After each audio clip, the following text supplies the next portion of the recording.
biggest thing everybody's talking about is the Imavov and Jared Cannonier fight. That was an early stoppage.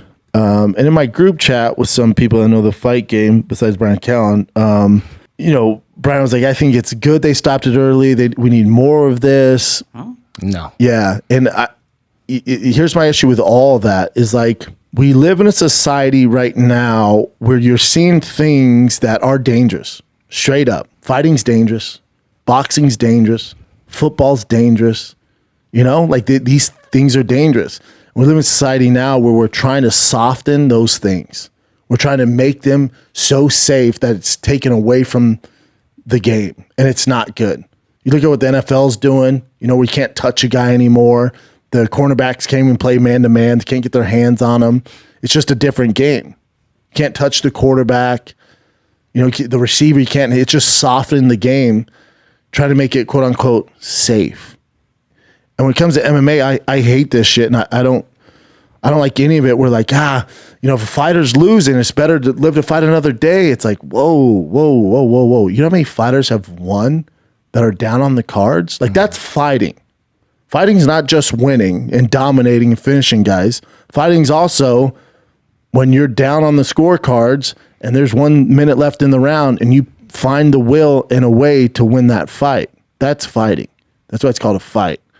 So this concept of stop it. If the guy's down, let's just stop it early. It's like, dude, that's wild. A, that's not fighting. B, if you feel that way, you probably shouldn't be a fan of the UFC. And people go, well, they do it in boxing. That's your argument? That's people tell me this all the time. Brian tell me this all the time. Dude, look at boxing. They stop it early. You know that there's, on average, I think 8 to 10 deaths a year in boxing around the globe. There's never been one in the UFC, and you guys want to dull it down, make it safe. This isn't the tree to bark up. This isn't. Don't try and soften mixed martial arts. Like, this ain't, dude. This ain't it. This ain't it. Go do that somewhere else. They've done it in the NBA, right? They've done it in the NFL. Like, UFC ain't that's not the space to do it. It's just not. It's just not the way to go. So with the Jared Cannonier one, it's like, yeah, it's upsetting, man. Here's what people don't realize too. When like, good thing they stopped, though, he could have taken more damage. Here's what happens when you stop a fight early at Jared Cannonier's level. What was he ranked? Number 4? And Imavov was ranked, I think, below 10. Where are they at there? Yeah, 4. 4 and he's 7. 7. Nassourdine. So here's what happens. So since Jared Cannonier, who was having some success early on, right? Mm-hmm. It wasn't like he was getting completely washed in this. He was having some success. You can't say he was outmatched, out-talented. That's not true in this scenario.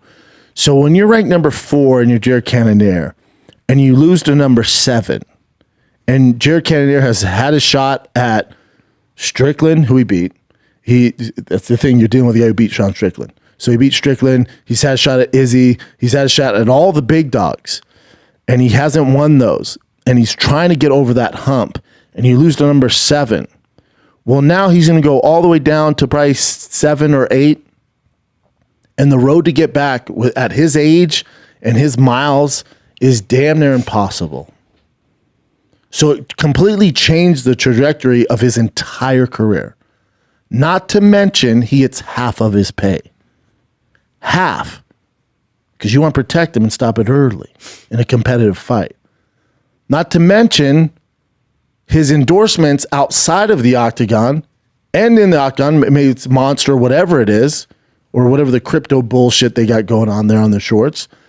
So those and his sponsors outside, when you lose a fight and you get outside the top 5, now, A, you're either losing those sponsors.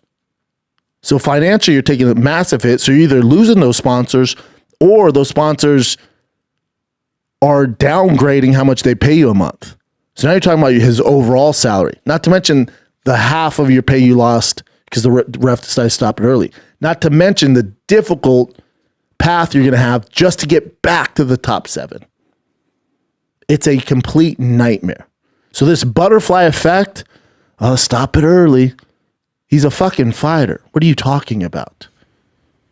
Jared, I guarantee you, if you ask him and his team, did not want that fight to stop early because the repercussions are so devastating at that level. Again, you're not paying his bills. You're not his family. You're not covering his mortgage. You're not feeding his kids, paying for school, paying car payments. All that's affected. But let's keep him safe. Stop it early. Get the fuck out of here. No one thinks of that stuff. Everything's affected when you lose a fight. Everything. Now, I'm not talking about Strickland. Granted, it affects him financially for a second, but when you're number one and you're fighting for a championship, you lose, then you win the next one, you're still in the atmosphere where you're one away and you're still fighting top 3, top 4, top 5 guys. But when you're number 4, go to his record, Chin. When you're number 4, you lose number 7. It's Cannoniers or Strickland? Cannoniers. And let me see his age. Go up. He's 40. 2-fight win streak. Even over Strickland, too. Oh, hold on. Let's go over this man's wins, too. So he beat David Branch, who was a beast back in the day, if you remember. Black belt, Henzo black belt. He beat Anderson Silva. Ever heard of him? He beat Jack Hermanson. No punk. Performance of the night. Then he lost. Now, notice there's a theme here with Cannonier.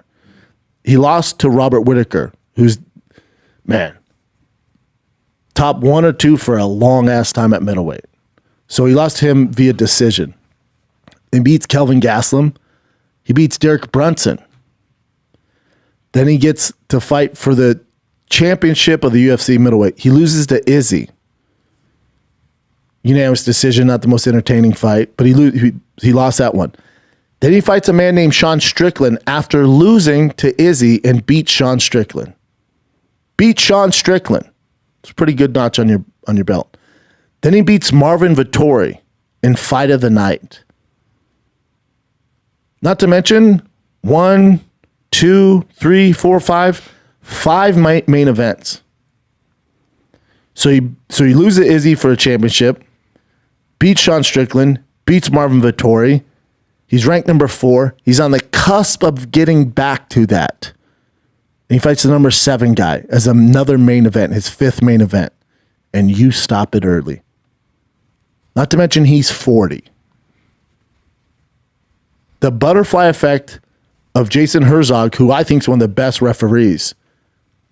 Dude, and those people that are on board with this, you completely fuck him. I can't emphasize enough. You completely, utterly fuck this kid over. Now, Jason Herzog said, I get it. I know what I was seeing in the moment, but I've got enough feedback. Tell me I need to reevaluate, so I will.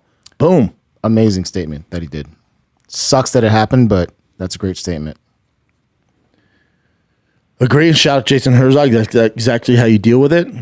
Again, it fucks Cannonier. It's already over, yeah. You can say sorry, but you got to let, especially the main event, you've got to let a guy at 40 who's been in the highest level fights in the middleweight division, has fought for championships, has beat champions, has fought everybody, and won some, lost some.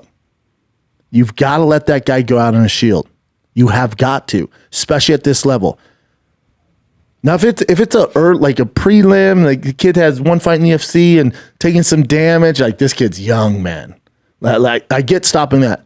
You're talking about a 40-year-old vet who's ranked number 4, who has one last hurrah to get to that championship, and you robbed them of that? Wow, man. Mistakes happen, but boy, this was a big one. This is a big one. Now you got to hope that the UFC recognizes this, that was stopped early, and they still give Cannonier some leeway here. Yeah, potential rematch too. It sucks, but I mean, it's very rare they do rematches. Very rare. They're just going to move on, which is all good. Yeah. Like with Raul Rosa Jr., was he 19? I think he's 19. Yeah. You don't even have to check, Jen. Yeah. Just so he's 19. So if that kid's taking a lot of punishment, he's 19. That one, all right. If you want to err on the side of caution, I get it. It's not the main event, I get it. 40? With the legacy of fights he's been in, main event over 5 times? The fuck are you doing, dude? Know who's in the octagon. It's the main event, dude. As a referee, your number one job is not to be the the story after the fight. That's the worst. Whether it's in boxing, UFC, your number one job is not to be the story. Get the hell out the way. That's a bummer.